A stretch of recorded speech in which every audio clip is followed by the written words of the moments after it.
Famous story channel में आपका स्वागत है। आइए आज हम आपको सुनाते हैं सच्चिदानंद हीरानंद वात्स्यायन अज्ञे द्वारा रचित गैंग्रीन कहानी।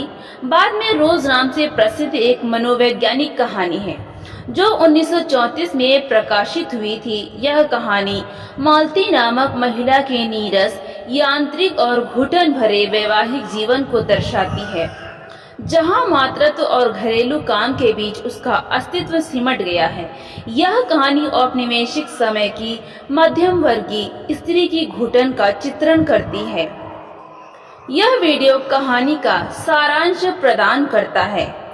तो आइए अब हम कहानी की शुरुआत करते हैं।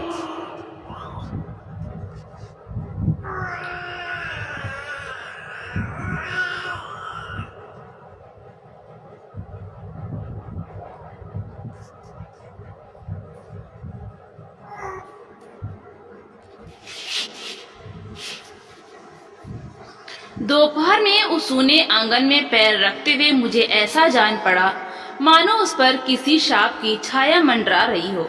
उसके वातावरण में कुछ ऐसा अकथ्य, अस्पष्ट किंतु फिर भी बोझल और प्रकंपमय और घना सा फैल रहा था। मेरी आहट सुनते ही मालती बाहर निकली। मुझे देखकर, पहचान कर उसकी मुरझाई हुई मुख मुद्रा तनिक से मीठे विस्मय से जागी सी और फिर पूर्ववत हो गई। उसने कहा, आ जाओ, और बिना उत्तर के प्रतीक्षा के भीतर की ओर चली। मैं भी उसके पीछे हो लिया। भीतर पहुंचकर मैंने पूछा, वे यहाँ नहीं हैं? अभी आए नहीं, दफ्तर में, थोड़ी देर में आ जाएंगे। कोई 1:30-2 बजे आया करते हैं। कब के गए हुए हैं?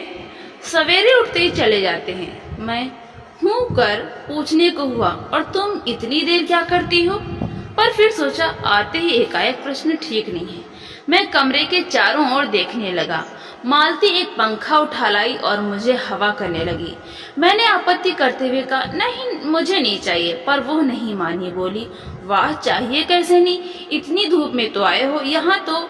मैंने कहा, अच्छा लाओ, मुझे दे दो। वो शायद ना करने वाली थी, पर तभी दूसरे कमरे से शिशु के रोने की आवाज सुनकर उसने चुपचाप पंखा मुझे दे दिया और घुटनों पर हाथ टेक कर एक थकी हुई करके उठी और भीतर चली गई। मैं उसके जाते हुए दुबले शरीर को देखकर सोचता रहा, यह क्या है? यह कैसी छाया से इस घर पर छाई हुई है?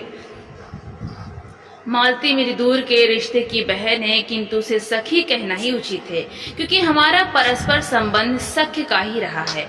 हम बचपन से इकट्ठे खेले हैं, इकट्ठे लड़े और पिटे हैं, और हमारी पढ़ाई भी बहुत सी इकट्ठे ही हुई थी, और हमारे व्यवहार में सदा सख्य की स्वेच्छा और स्वच्छंदता रही है। वो कभी भ्रातृत्व के या बड़े छोटेपन के बंधनों में नहीं घिरा। मैं आज कोई 4 वर्ष बाद उसे देखने आया हूँ। जब मैंने उसे इससे पूर्व देखा था तब वो लड़की ही थी। अब वो विवाहिता है, एक बच्चे की माँ भी है। इससे कोई परिवर्तन उसमें आया होगा, और यदि आया होगा तो क्या, यह मैंने अभी तक सोचा नहीं था। किंतु अब उसकी पीठ की ओर देखता हुआ मैं सोच रहा था, यह कैसी छाया इस पर छाई हुई है, और विशेषतया मालती पर।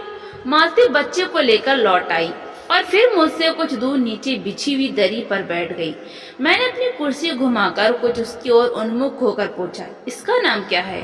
मालती ने बच्चे की ओर देखते हुए उत्तर दिया, नाम तो कोई निश्चित नहीं किया, वैसे टिटी कहते हैं। मैंने उसे बुलाया, टिटी, टिटी आजा। पर वो अपनी बड़ी बड़ी आंखों से मेरी ओर देखते हुए अपनी माँ से चिपट गया और रुआंसा सा होकर कहने लगा, मालती ने फिर उसकी ओर एक नजर देखा और फिर बाहर आंगन की ओर देखने लगी।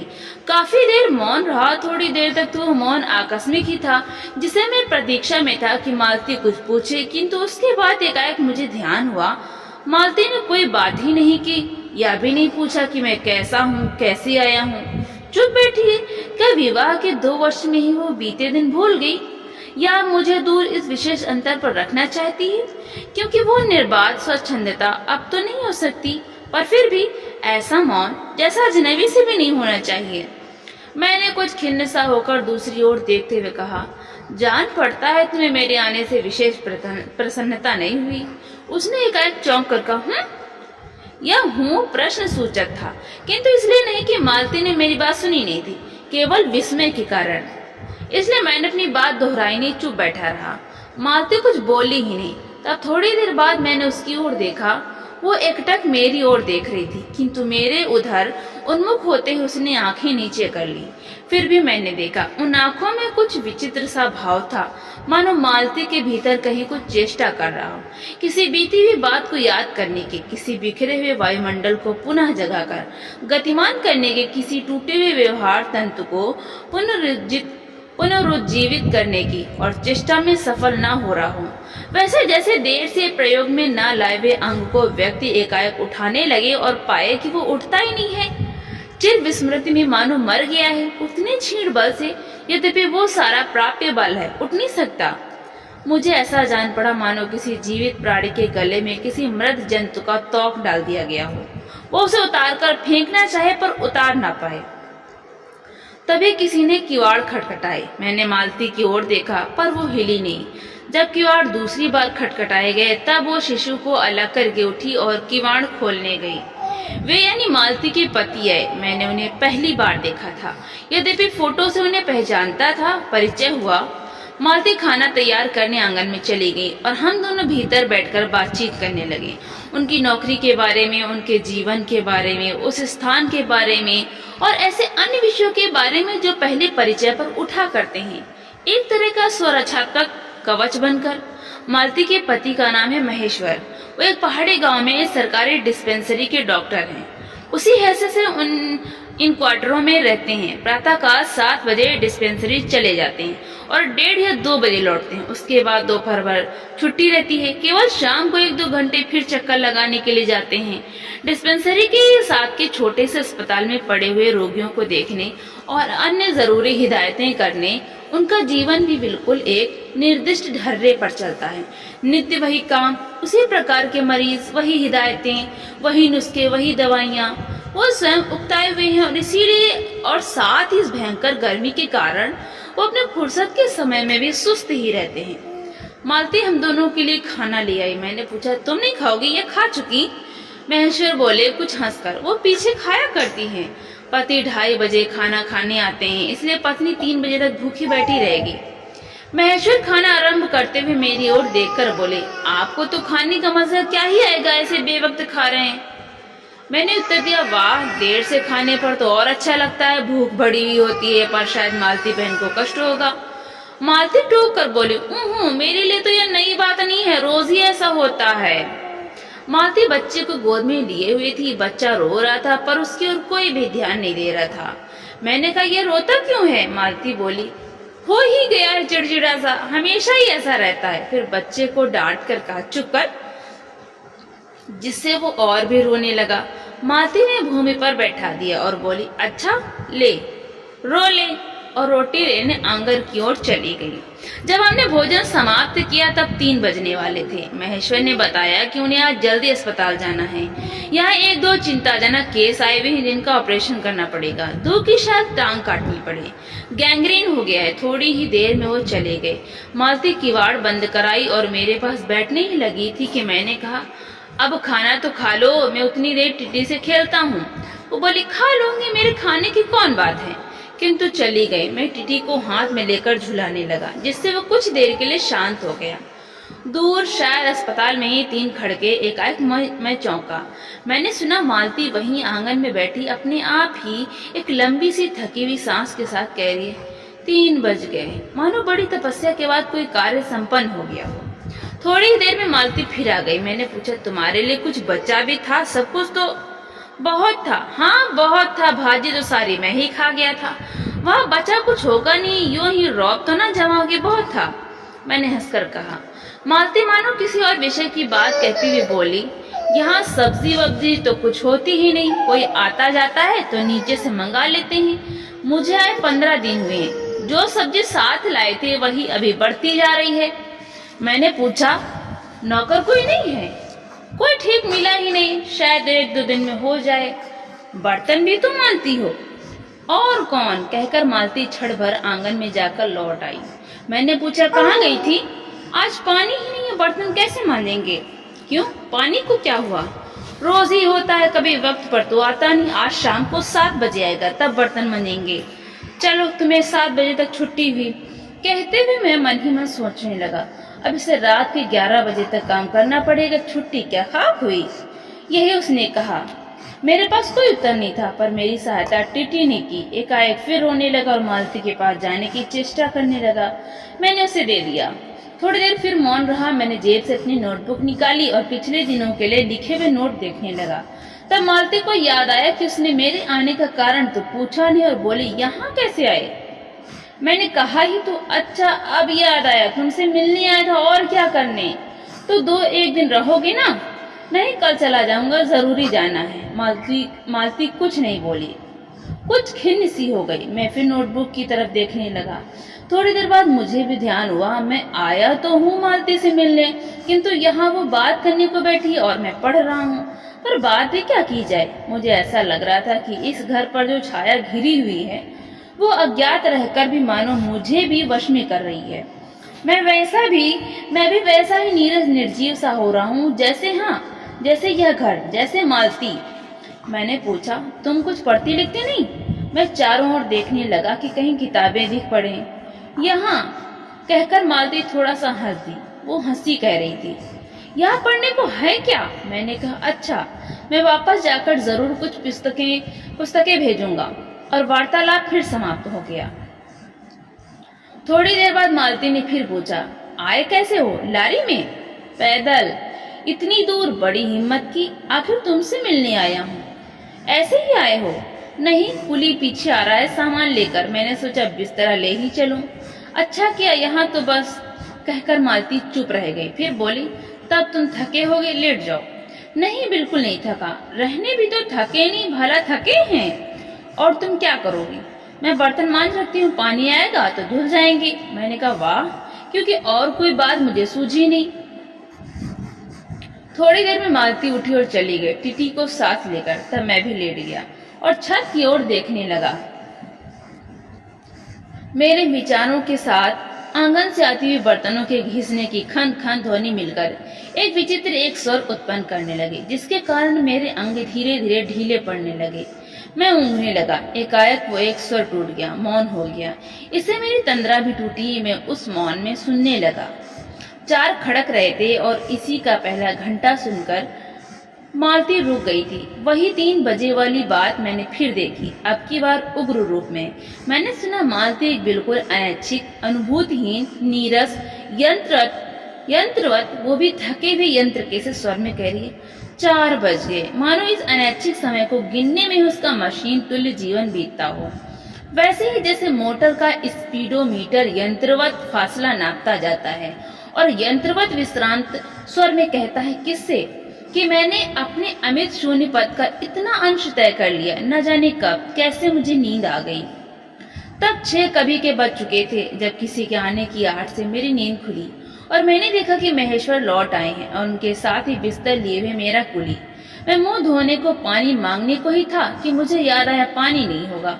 मैंने हाथों से मुंह पोंछते पोंछते महेश्वर से पूछा, आपने बड़ी देर की। उन्होंने किंचित ग्लानि भरे स्वर में कहा, हाँ, आज वो गैंग्रीन का ऑपरेशन करना ही पड़ा।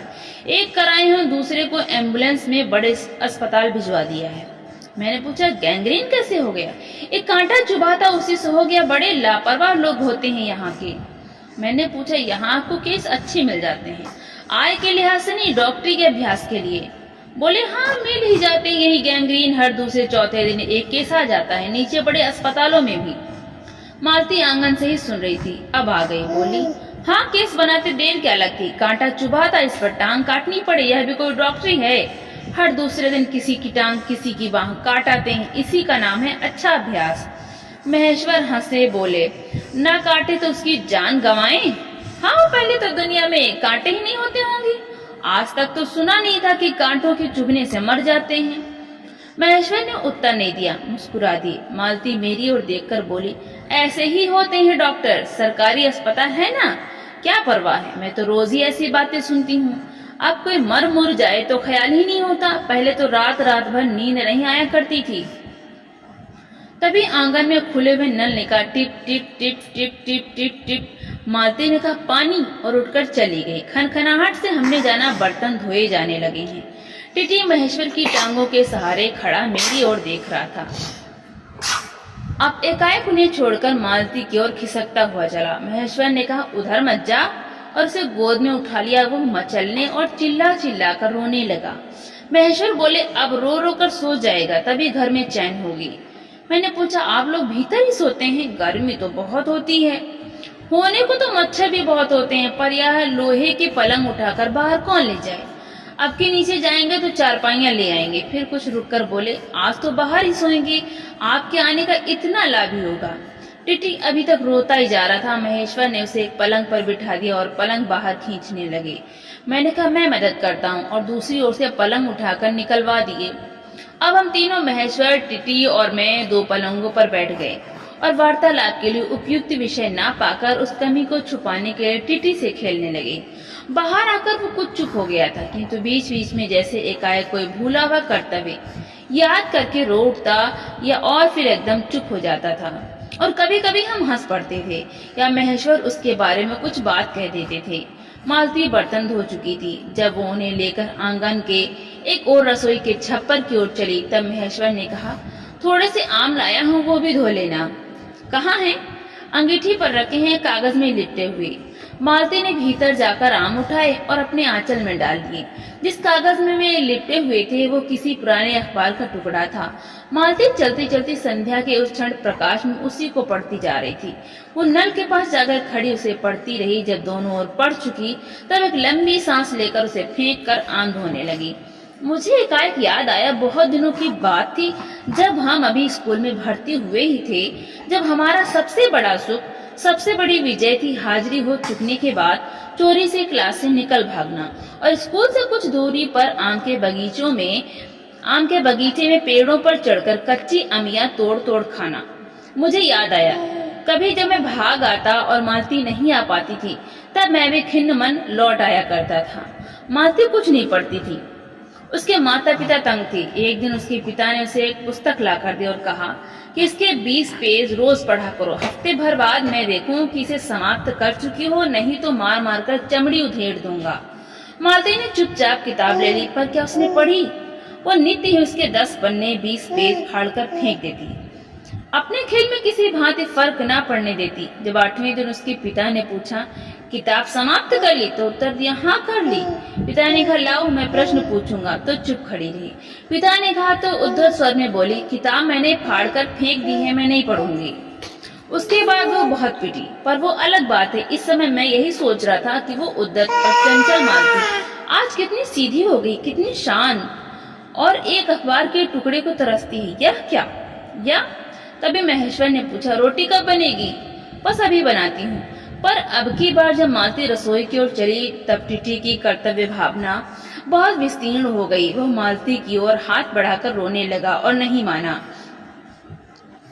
मालती उसे भी गोद में लेकर चली गई। रसोई में बैठकर एक हाथ से उसे थपकने और दूसरे से कई छोटे छोटे डिब्बे उठाकर अपने सामने रखने लगी और हम दोनों चुपचाप रात्रि की और भोजन की और एक दूसरे के कुछ कहने की और न जाने किस किस न्यूनता की पूर्ति की प्रतीक्षा करने लगे। हम भोजन कर चुके थे और बिस्तरों पर लेट गए थे और टीटी सो गया था। मालती पलंग के एक और मोमजामा बिछाकर उसे उस पर लिटा गई थी। वो सो गया था, पर नींद में कभी कभी चौंक उठता था। एक बार तो उठकर बैठ भी गया था, पर तुरंत ही लेट गया। मैंने महेश्वर से पूछा, आप तो थके होंगे, सो जाइए। वो बोले, थके तो आप अधिक होंगे, 18 मील पैदल चलकर आए हैं। किंतु उनके स्वर ने मानो जोड़ दिया, थका तो मैं भी हूँ। मैं चुप रहा। थोड़ी देर में किसी अपर संज्ञा ने मुझे बताया वो ऊँघ रहे हैं। तब लगभग 10:30 बजे थी। मालती भोजन कर रही थी।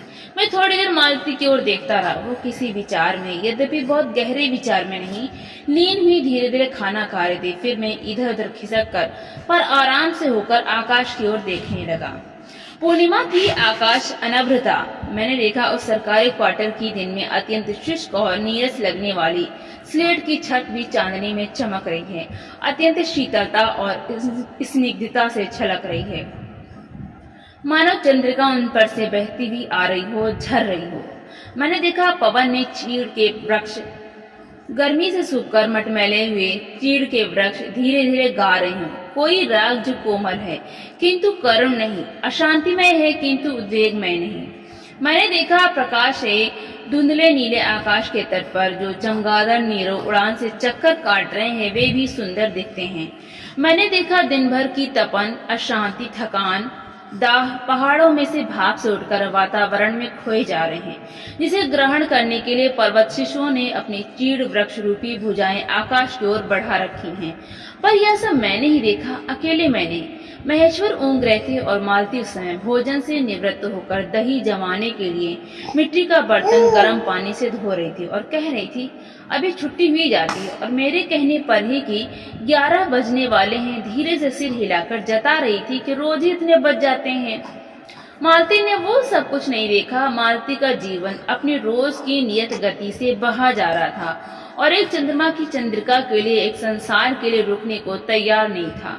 चांदनी में शिशु कैसा लगता है, इस अलस जिज्ञासा से मैंने टिटी की ओर देखा और वो एकाएक मानो किसी शैशवोचित वामता से उठा और खिसक कर पलंग से नीचे गिर पड़ा और चिल्ला चिल्ला कर रोने लगा। महेश्वर ने चौंक कर कहा, क्या हुआ? मैं झपट कर उसे उठाने दौड़ा। मालती रसोई से बाहर निकल आई। मैंने उस खट शब्द को याद करके धीरे से करुणा भरे स्वर में कहा, चोट बहुत लग गई बेचारे की। यह सब मानो एक ही क्षण में एक ही क्रिया की गति में हो गया। मालती ने रोते हुए शिशु को मुझसे लेने के लिए हाथ बढ़ाते हुए कहा, इसकी चोटें लगती ही रहती हैं, रोज ही गिर पड़ता है। एक छोटे क्षण भर के लिए मैं स्तब्ध हो गया। फिर एकाएक मेरे मन ने, मेरे समूचे अस्तित्व ने विद्रोह के स्वर में कहा, मेरे मन न भीतर ही बाहर एक शब्द भी नहीं निकला, माँ, युवती माँ, ये तुम्हारे हृदय को क्या हो गया है कि तुम अपने एकमात्र बच्चे के गिरने पर ऐसी बात कह सकती हो, और यह अभी जब तुम्हारा सारा जीवन तुम्हारे आगे है। और तब एकाएक मैंने जाना कि वो भावना मिथ्या नहीं है। मैंने देखा कि सचमुच उस कुटुंब में कोई गहरी भयंकर छाया घर कर गई है। उनके जीवन के पहले ही यौवन में घुन की तरह आग लग गई है। उसका इतना अभिन्न अंग हो गई है कि वे उसे पहचानते ही नहीं, उसी की परिधि में घिरे हुए चले जा रहे हैं। इतना ही नहीं, मैंने उस छाया को देख भी लिया। इतनी देर में पूर्ववत शांति हो गई थी। महेश्वर फिर लेटकर ऊँघ रहे थे। टिटी मालती के लेटे हुए शरीर से चिपट कर चुप हो गया था। यद्यपि कभी एक आध सिसकी उसके छोटे से शरीर को हिला देती थी। मैं भी अनुभव करने लगा था कि बिस्तर अच्छा सा लग रहा है। मालती चुपचाप ऊपर आकाश में देख रही थी, किंतु क्या चंद्रिका को या तारों को। तभी 11 का घंटा बजा। मैंने अपनी भारी हो रही पलकें उठाकर अकस्मात किसी अस्पष्ट प्रतीक्षा से मालती की ओर देखा। 11 के पहले घंटे की खड़कन के साथ ही मालती की छाती एकाएक फफोले की भांति उठी और धीरे धीरे बैठने लगी, और घंटा ध्वनि के कंपन के साथ ही मूक हो जाने वाली आवाज में उसने कहा, 11 बज गए। तो दोस्तों, आपको ये कहानी कैसी लगी? लाइक करें, ज्यादा से ज्यादा शेयर करें और कमेंट में जरूर बताएं कि आपको किस तरह की कहानी सुननी है और हमारी कहानियां